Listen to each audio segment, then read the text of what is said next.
Chapter 2 से शुरू करते हैं। Factors promoting to the growth of nationalism and the foundation of Indian National Congress.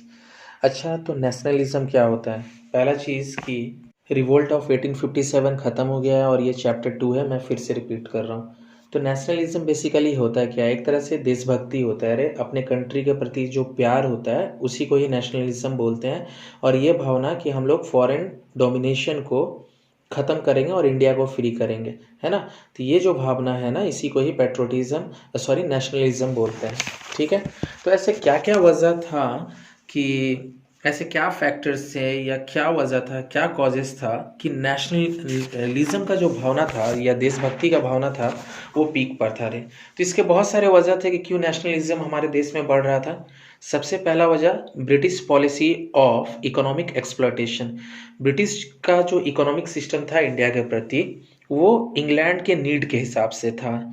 और ब्रिटिश लोग जो थे वो कभी केयर नहीं करते थे, है ना, इंडियंस लोगों के वेलफेयर के बारे में।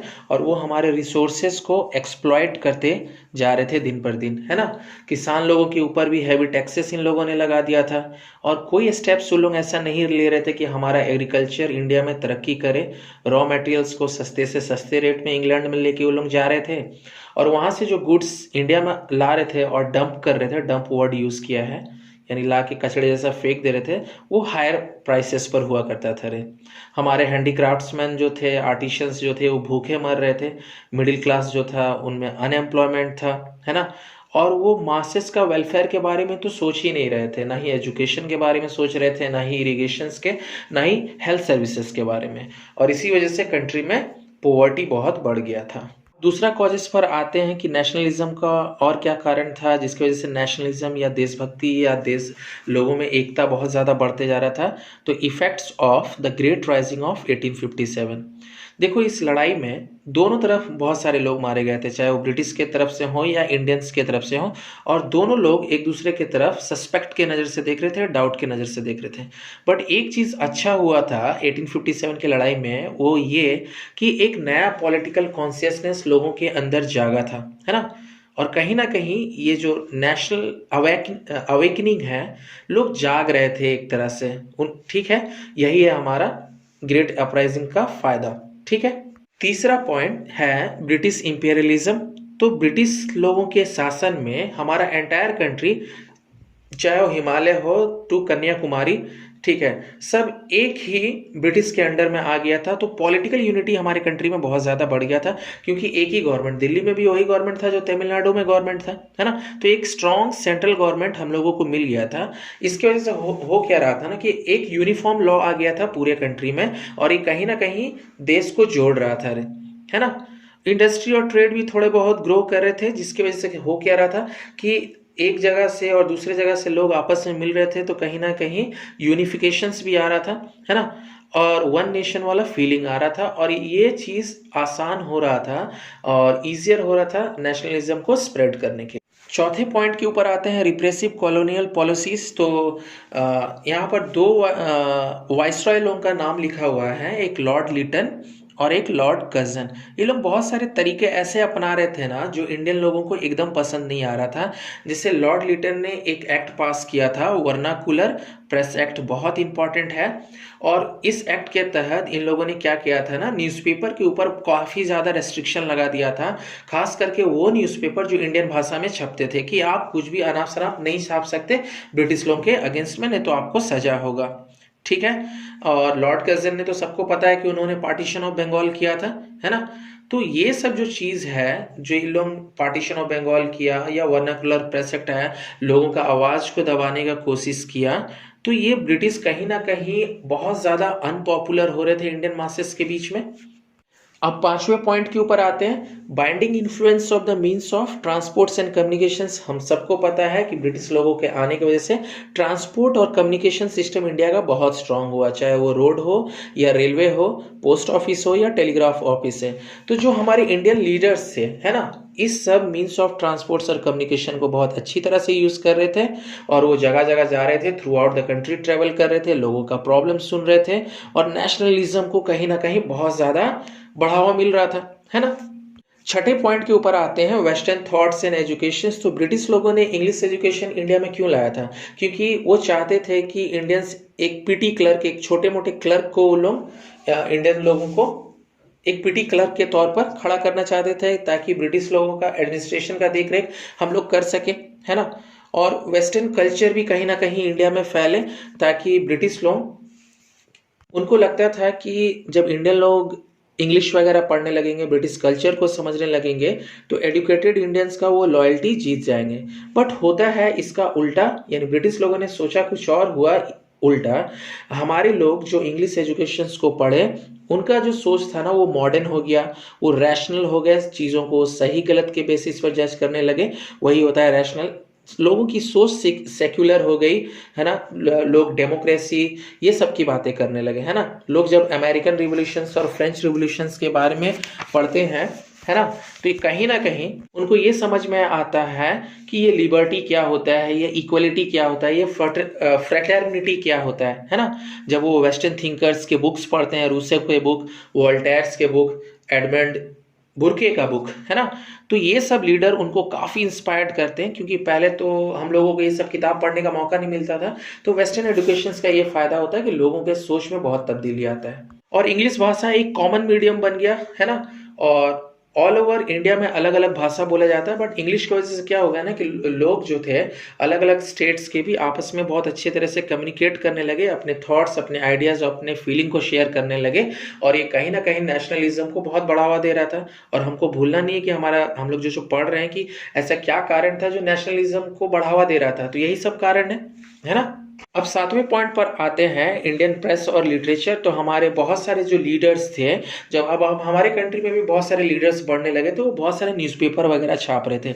उनमें से कुछ इंपॉर्टेंट न्यूज़पेपर हैं, अमृत बाजार पत्रिका, the Hindu, the patriot, the Maratha Kesari, है ना, द आज़ाद है, द एडवोकेट है, कोहन्यूर है, बहुत सारा है ना। और इस न्यूज़पेपर में ये जो लीडर थे, ब्रिटिश का अनजस्ट पॉलिसी को क्रिटिसाइज किया करते थे, है ना। और जब लोग हमारे ये सब न्यूज़पेपर को पढ़ते थे, तो उनका पॉलिटिकल आइडियाज़, पेट्रोटिज्म और पॉलिटिकल कॉन्शियसनेस बहुत ज़्यादा ग्रो कर रहा था, है ना। और हमारे बहुत सारे लोकल राइटर्स भी थे, जैसे कि बंकिम चंद्र चटर्जी, इन्होंने आनंद मठ लिखा था, वंदे मातरम भी इन्होंने लिखा था। तो ये सारे जब चीज़ इंडियंस पढ़ रहे थे, तो उनकी नेशनलिज्म का भावना बहुत तेजी से आगे बढ़ रहा था। अब आते हैं rediscovery of India's glorious past. तो ब्रिटिश लोग थे, इंडियन लोगों को ये महसूस कराते थे हर टाइम कि यार तुम लोग नालायक हो, अभी हम लोग रूल कर रहे हैं तुम लोगों ऊपर, 1000 साल से कोई और रूल कर रहा था, तो आप लोग काबिल नहीं हो अपने आप को रूल करने के लिए। बट बहुत सारे फॉरेनर्स ऐसे भी थे जो हमारे फेवर में बहुत सारी बातें कर रहे थे। उनमें से कुछ थे sir William Jones, Max Muller. तो इन्होंने बोला यार, क्योंकि ये इंडियन हिस्ट्री को जब वो पढ़ते हैं तो बोलते हैं, है ना, तो बहुत ज़्यादा इंप्रेस होते हैं इंडिया के पॉलिटिकल, सोशल और कल्चरल एडवांसमेंट से, और बोलते हैं कि देखो ऐसा कोई बात नहीं है, ब्रिटिशर्स जो तुमको बता रहे हैं कि तुम लोग किसी फील्ड में आगे नहीं थे, ये बहुत गलत है। हमारे इंडियन राइटर्स भी बहुत सारे थे, यहाँ पर कुछ नाम लिखा हुआ है, भंडारकर, रानाडे, हर प्रसाद शास्त्री। ये कहीं ना कहीं इंडियन के अंदर एक प्राइड जगाने की कोशिश कर रहे थे कि यार हमारा भी कल्चर और हमारा भी जो सिविलाइजेशन है ना, किसी से कम नहीं था। और ये कहीं ना कहीं लोगों के अंदर एक सेल्फ रेस्पेक्ट और एक सेल्फ कॉन्फिडेंस का भावना जगा रहा था, जो कि नेशनलिज्म को बढ़ावा दे रहा था। अब आते हैं 9वां पॉइंट पर, सोशियो रिलीजियस रिफॉर्म मूवमेंट। इस टाइम क्या हुआ ना कि बहुत सारे रिफॉर्मर्स जो सोसाइटी को चेंज करना चाहते थे, राजा राम मोहन रॉय हो गए, स्वामी विवेकानंद हो गए, एनी बेसेंट हो गए, है ना। तो ये लोग लोगों के बीच में जा रहे थे, लोगों को इंस्पायर्ड कर रहे थे, उनका self respect, self confidence, self reliance को बढ़ाने का कोशिश कर रहे थे अपनी बातों से, और इससे भी नेशनलिज्म को काफ़ी बढ़ावा मिल रहा था। ठीक, राजा राम मोहन राय ने एक संस्था का ये किया था, ब्रह्मो समाज, जिससे उन्होंने सती सिस्टम को हटाया था। एक चीज़ का ख्याल रखना कि आनंद मठ जो था वो बंकिम चंद्र चटर्जी ने लिखा था, वंदे मातरम सॉन्ग भी इन्होंने लिखा था, और जना गण मन और अमार सोनार बांग्ला, ये जो 2 नेशनल एंथम है, ये रविंद्रनाथ टैगोर जी ने लिखा था। ज्योतिबा फूले जो हैं, इन्होंने एक समाज शुरू किया था, सत्य शोधक समाज, जिसमें वो डिप्रेस क्लासेस जो होते थे, जो दुखी क्लासेस होते थे, गरीब जैसे तुम लोग हो, है ना, उनके बेटरमेंट के लिए, है ना, उन लोग के लिए स्कूल खोल देना। उन्होंने कुछ किताब भी लिखा था, टेल्स ऑफ द अनटचेबल्स। इन सब पॉइंट को मैं इसलिए कवर कर रहा हूँ क्योंकि इंपॉर्टेंट है, ठीक है। तो ये सब ये लीडर्स लोगों का कंट्रीब्यूशन था, और यहाँ पर फैक्टर्स और कॉजेस मैंने कवर अप बहुत अच्छी तरीके से कर दिया। अब कुछ टाइम बीत चुका था, अब टाइम था इंडियन नेशनल कांग्रेस यानी हमारा इंडिया का पहला पार्टी बनने का। बट एक चीज़ समझना होगा कि पार्टी बनने से पहले ऐसे कौन सी संस्थाएं थी या ऐसे कौन से लोग थे जो काम कर रहे थे और उन्होंने इतना अच्छा काम किया कि इंडियन नेशनल कांग्रेस का कांग्रेस वजूद में आ सका। तो इनमें जो इनको बोला जाता है four runner of the Congress, बहुत इंपॉर्टेंट है, four runners of the Congress. इसमें बहुत सारे लीडर्स हैं, जैसे कि राजा राम मोहन रॉय हैं, दादा भाई नेरोजी हैं, सुरेंद्रनाथ बनर्जी हैं, है ना। और दादा भाई नेरोजी को the grand old man of India भी कहा जाता है। उन्होंने अपना एक संस्था शुरू किया था, ईस्ट इंडिया एसोसिएशंस, अलग अलग जगह में उसका ब्रांचेस था, कोलकाता, बॉम्बे, मद्रास, ये सब, है ना। और ये वन ऑफ दोज लीडर हैं जिन्होंने स्वराज को सबसे पहली बार डिमांड किया था ब्रिटिश लोगों से। सुरेंद्रनाथ बनर्जी भी one of the four runners हैं। उन्होंने ब्रिटिश लोगों का बहुत सारा एक्ट के ऊपर क्रिटिसाइज किया था, है ना, नियम कानून के ऊपर, जैसे कि licence act, arms act, vernacular press act. और वो इस चीज़ के भी अगेंस्ट में थे कि आईसीएस एग्जामिनेशन का आप लोगों ने जो एज 21 से 19 साल करके कम कर दिया, ये गलत है ना। ये सब ना नेशनल बॉडीज नहीं था रे, इन लोग जितना संस्था चला रहे थे ना, ये नेशनल लेवल पर नहीं था। और अब टाइम आ गया था कि इंडिया को एक नेशनल लेवल में एक पार्टी रिप्रेजेंट करे, और यहाँ पर जन्म होता है इंडियन नेशनल कांग्रेस का। ठीक गाइस, अब हम लोग बात करेंगे हम लोग का खुद का पार्टी इंडियन नेशनल कांग्रेस के बारे में, उसके फाउंडेशन के बारे में। तो जो हमारे देश के पॉलिटिकली कॉन्शियस इंडियन थे, उनको चाहिए था कि एक कॉमन फोरम मिले जहाँ पर नेशनलिस्ट लोग आकर मिलें और उन लोग कॉमन प्रोग्राम को डिस्कस कर सकें, पब्लिक को एडुकेट कर सकें। और इनमें से जो इम्पोर्टेंट लीडर थे वो थे सुरेंद्रनाथ बनर्जी और दादा भाई नेरोजी, बदरुद्दीन तैयबजी हैं, जस्टिस रानाडे हैं, है ना। और इनको मदद करते हैं इंडियन नेशनल कांग्रेस बनाने के लिए A.O. ह्यूम्स, जो कि एक retired Indian civil service servant होते हैं, ठीक है। A.O. ह्यूम्स को father of the Indian National Congress भी बोला गया है। और वो इंडियंस लोगों की एक्चुअल में मदद करना चाहते हैं। वो इसलिए भी इंडियन नेशनल कांग्रेस को बना रहे थे ताकि गवर्नमेंट का अटेंशन उनके ड्रॉबैक्स की तरफ लाया जा सके और वो ड्रॉबैक्स को रिमूव किया जा सके, कि यानी इंग्लैंड वाले जो भी शासन कर रहे हैं हमारे कंट्री में, अगर उनके शासन में किसी तरह का कमी है तो इसीलिए इंडियन नेशनल कांग्रेस बनाया जा रहा था, कि ताकि उनका अटेंशन उस तरफ डाइवर्ट कर दिया जा सके, है ना। और यहाँ पर बहुत सारे लोग जो थे वो क्या थे रे, इंटेलेक्चुअल्स थे, पढ़े लिखे थे, है ना। सबसे पहला मीटिंग इंडियन नेशनल कांग्रेस को बनाने के लिए पूना में रखा जाता है 25 दिसंबर 1885 को। बट वहाँ पर एक प्लेग, एक बीमारी ब्रोकआउट हो जाता है, जिसकी वजह से वो मीटिंग को स्थगित करना पड़ता है। फिर 1885 में ही 28 दिसंबर को, यानी 25 को तो पूना में था तो उसको कैंसिल करना पड़ा उस मीटिंग को, और 28 से 31 दिसंबर 1885 में, उस टाइम प्रेसिडेंट थे WC बनर्जी, और वहाँ पर मिलते हैं 72 लोग, और वहाँ पर फिर इंडियन नेशनल कांग्रेस का नींव रखा जाता है 28 दिसंबर 1885 को।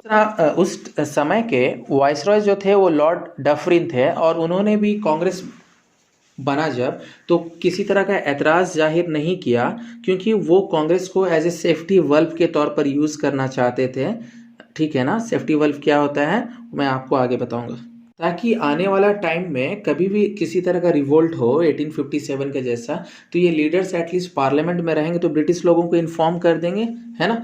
पार्टी इसलिए उन लोगों ने ही बनाया था। और ये जो इंडियन नेशनल कांग्रेस का बनना था ना, ये इंडियंस लोगों के लिए एक बहुत बड़ा अचीवमेंट था। और ये पार्टी इसीलिए बना था जिसका आने वाला समय के लिए यही ऑब्जेक्टिव था कि भारत को इंडिपेंडेंस दिलाए, और ठीक उसके 60 साल बाद इंडिया को आज़ादी भी मिला। अच्छा, इंडियन नेशनल कांग्रेस जब बन गया तो उसका इमीडिएट ऑब्जेक्टिव क्या था, क्या पर्पस था, क्यों बनाया गया इंडियन नेशनल कांग्रेस? तो बहुत सारे कारण थे, कुछ उनमें से हैं to promote friendly relations among the nationalist political worker of the country. पहले तो हमारे लोगों के बीच में पॉलिटिकल यूनिटी होना चाहिए, है ना, नेशनल यूनिटी भी होना चाहिए।